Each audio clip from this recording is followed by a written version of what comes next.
Югозападният университет Неофит Рилски е в топ 10 на най-добрите университети в България. Това показват последните данни, публикувани от независимата институция Едоранк. Тя оценява университетите в цял свят по наукометрични показатели, като включените български университети са 47.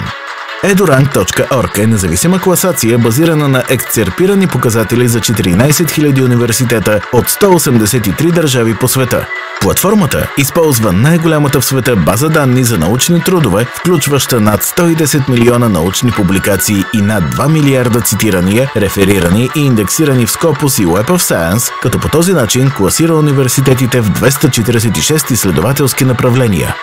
Югозападният университет Неофит Рилски се откроява в 10 научни области. Според Едоранк, с най-голяма популярност са публикациите на учените от Югозападния университет в областта на изкуствата, социалните науки, политологията, информатиката, правото, биологията, инженерните науки, физиката, философията, психологията.